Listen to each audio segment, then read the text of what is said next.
सुनवाते हैं क्योंकि हमारे भाई नौजवान उसका हमारे सहरे खड़े भाई संगठन को जो आक्रमण हुआ, मैं इसको आक्रमण इसलिए बोल रहा हूं कि आतंकवादी बात नहीं थी, वो लोगों से नाम पूछ कर आतंकियों ने एलओसी से 300-350 किलोमीटर अंदर पहलगाम में निहत्थे निर्दोष सैलानियों को उनके घरों के सामने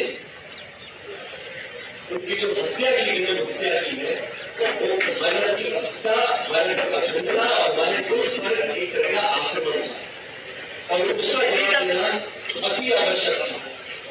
पाकिस्तान में पनप रहे आतंकवादी संगठन, उनकी सरगना, उनकी इंफ्रास्ट्रक्चर, उनकी फंडिंग करने वाले जो लोग हैं, जो दल है और जो गठबंधन है वहां पर, उसको ध्वस्त करना दुनिया की और देश की प्राथमिकता बन गई।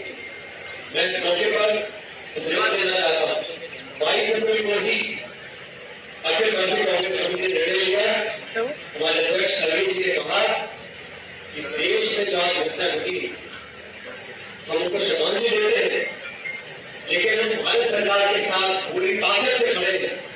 पाकिस्तान को मुंहतोड़ जवाब देने के लिए जो भी कदम सरकार उठाएगी हम उनके साथ हैं।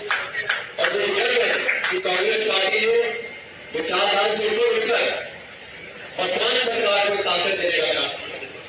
ये कोई नई बात नहीं, इस देश में परंपरा है। जब इंदिरा गांधी जी प्रधानमंत्री थी, उनकी तुलना डोगरा से की थी, वाजपेयी से करी थी। जब वाजपेयी प्रधानमंत्री थे और 13 दिसंबर को पार्लियामेंट पर अटैक हुआ था आतंकवादियों द्वारा, तब सोनिया गांधी जी तक विपक्ष थी। लोकसभा के सदन के पटल में खड़े होकर उन्होंने कहा था वाजपेयी जी को कि प्रधानमंत्री जी, मैं और मेरी पार्टी आपके विरोध में रहते थे, लेकिन भारत की संसद पर लोकतंत्र के इस मंदिर पर आज पाकिस्तान ने हमला बोला है। हमारा दल, हमारा विपक्ष, पूरी पार्टी आपके साथ खड़े हैं। इसी परंपरा को निभाते हुए राहुल गांधी जी और खड़गे जी ने बिना शर्त समर्थन दिया सरकार को, ताकि दुनिया को पता पड़े हमारे आपस में चुनाव होते हैं, भाषण होते हैं, आलोचना होती है और होती रहेगी, लेकिन जब बाहर के लोग आंख दिखाते हैं इस प्रकार की जिन्होंने आतंकवादी घटना को अंजाम देते हैं, तब भारतवर्ष को एकजुट रहना बहुत जरूरी है। और ये ताकत देता है हमारे सैनिकों को, फौज को। 22 सितंबर के बाद ऑपरेशन सिंदूर के अंदर जैसे सभी वक्ताओं ने बोला, हमारे सैनिकों ने, और साथियों मैं निष्ठोक्ति नहीं कर रहा हूं, दुनिया में बहुत सारी फौज है, लेकिन भारत की जो फौज है, भारत की फौज में ना कि मिट्टी और पानी ने ऐसे नौजवान पैदा किए हैं कि वो मैं समझता हूं दुनिया की सर्वश्रेष्ठ सेना है। इतनी प्रोफेशनल सेना सेना ने जो काम किया, मैं समझता हूं कि हम सबको डर है और होना भी चाहिए। मुद्दा नहीं होता है, पहले भी जब भी कभी आपसी मदद हुई है, युद्ध हुआ है, पहले भी हुआ, लेकिन अमेरिका के राष्ट्रपति ने जो बात रखी, इससे पहले पाकिस्तान कुछ कहता है, हिंदुस्तान कुछ कहता, डोनाल्ड ट्रंप जी ने घोषणा करी। बात सिर्फ घोषणा ही नहीं, आप अमेरिका के विदेश मंत्री, उपराष्ट्रपति, राष्ट्रपति के वक्तव्य देखिए, उन्होंने एक शब्द आतंकवाद का इस्तेमाल नहीं किया। उन्होंने एक बार नहीं कहा कि पाकिस्तान स्पॉन्सर्ड जो आतंकवादी हैं उनके घुसा करते। उन्होंने युद्ध विराम की बात बोली, उन्होंने बातचीत की बात बोली, कश्मीर में चर्चा की बात बोली, लेकिन आतंकवादी शब्द का इस्तेमाल उन्होंने कभी नहीं किया। हमारा अंदर तो आतंकवाद है, पिछले 40-45 सालों से, चाहे पंजाब हो चाहे कश्मीर हो, लगातार पाकिस्तान के द्वारा इस देश को अस्थिर करने का जो एक मंसूबा है तो दुनिया जानती है। और हमें कामयाबी मिली, हिंदुस्तान पाकिस्तान को एक करार में तोड़ने का काम अब हुआ है। पिछले 30 सालों में तो ऐसा नहीं हुआ था। और पाकिस्तान से तुलना करने का मतलब ही क्या है? हमारी अर्थव्यवस्था उनसे 11 गुना बढ़ी है। उस देश में लोकतंत्र की सांस अटकी हुई है। इमरान खान को जेल में डाला हुआ है, चुने में सांसद घरों में बैठे हैं, है कि वहां की फौज देश को चलाती है, वहां की जो सरकार है जानते हैं। जब अमेरिका के राष्ट्रपति ने फोन किया तो पाकिस्तान के प्रधानमंत्री को नहीं किया, जब मुनीर को किया तो सेना का अध्यक्ष है, उसको पता है करने वाला यही है, बाकी सब मुखोटे हैं। तो सवाल ये होता है जब आपने सीज़फायर की घोषणा कर दी और युद्ध विराम की घोषणा के चंद घंटों बाद रजौरी, पुंछ और एलओसी में लगातार पाकिस्तान ने बमबारी करी, जो देश 6 घंटे में युद्ध विराम को लेना कर सकता है, सीज़फायर को तोड़ सकता है 6 घंटे के बाद, उसकी क्या विश्वसनीयता है? किस आधार पर लोगों ने इस बात को मान लिया कि भविष्य में पाकिस्तान, जैसे निर्मला जी कह रहे थे, जो IMF का लोन है, अमेरिका के साथ व्यापार है, उस पैसे का दुरुपयोग नहीं करेंगे। जो ठिकाने उन्होंने एलओसी बनाए थे, जिनको उन्होंने तोड़ दिया, खत्म कर दिया, उनको 100 करोड़ अंदर जाके दोबारा से चालू नहीं करेंगे।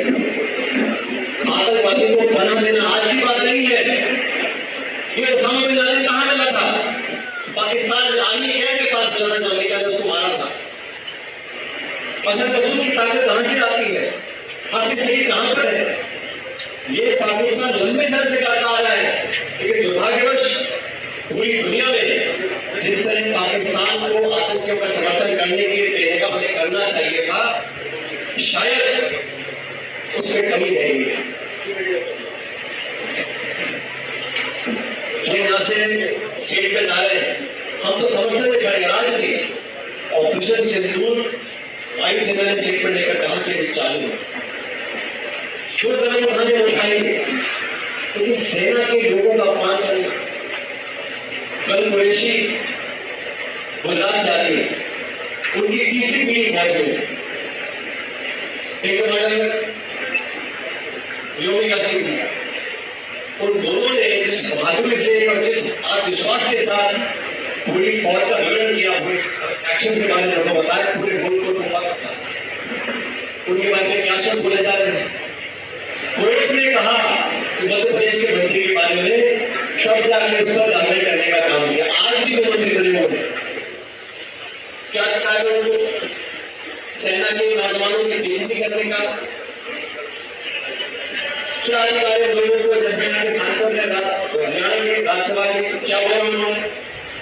एक तरफ देश की बात करते थे और उस प्रकार के वक्तव्य देने से देश और सेना को ठेस पहुंचाने। मैं तो आपसे इतना कहने आया हूं कि जितने हम लोग यहाँ इस सभा में मौजूद हैं, जन-जन तक संदेश जाना बहुत जरूरी है। भारत की अखंडता, भारत की एकजुटता, भारत की सत्ता पर अगर कोई नाम उठाएगा तो हमारे आपस की कितने मतभेद हो, लेकिन पूरे मुल्क के लिए 140 करोड़ लोग एक थे और एक रहेंगे, ऐसा होना चाहिए। हम लोगों ने बात क्यों करी?